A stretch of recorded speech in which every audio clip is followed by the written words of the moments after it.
આપણા દેશમાં 28 રાજ્યો અને 8 કેન્દ્રશાસિત પ્રદેશો આવેલા છે।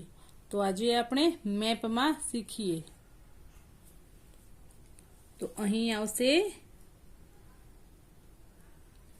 લદ્દાખ,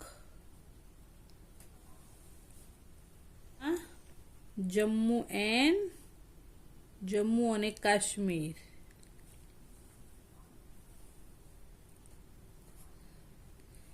પંજાબ, પછી પંજાબની બાજુમાં આવશે હિમાચલ પ્રદેશ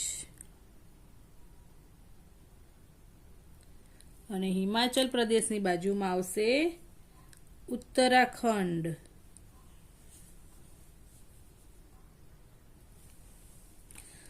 અને અહીંયા હરિયાણા। પછી હરિયાણાની જોડે જે અહીંયા નાનું દેખાય છે અહીંયા તે છે દિલ્હી।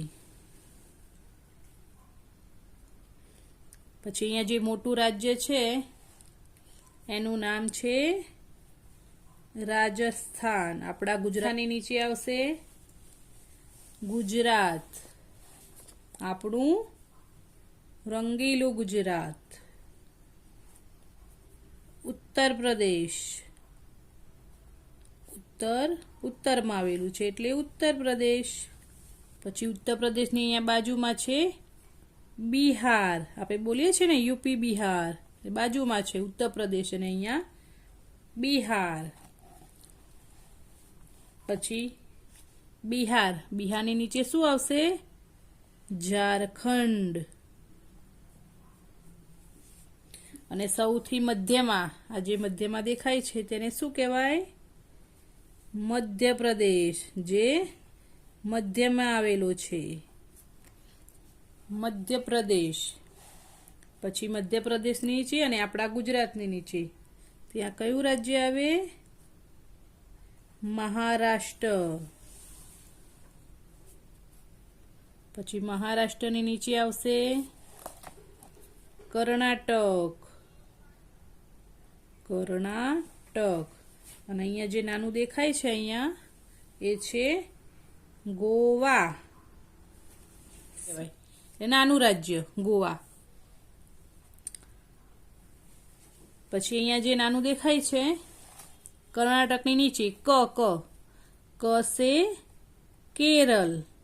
કેરળ અને કર્ણાટક। કેરળની બાજુમાં આવશે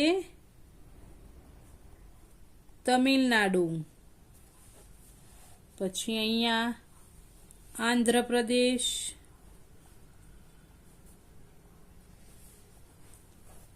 આંધ્રપ્રદેશની ઉપર આવશે તેલંગાણા।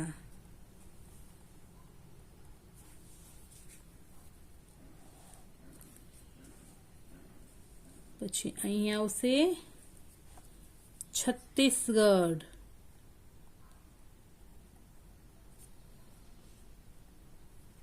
છત્તીસગઢની નીચે આવશે ઓડિશા, વેસ્ટ બેંગોલ એટલે પશ્ચિમ બંગાળ।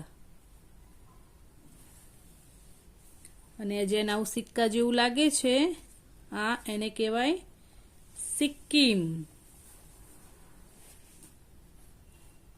પછી અહીં આવશે આસામ, અને આ છે અરુણાચલ પ્રદેશ,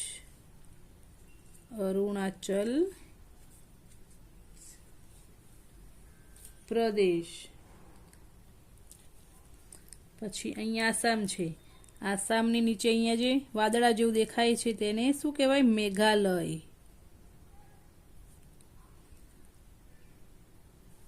પછી અહીંયા ત્રિપુરા।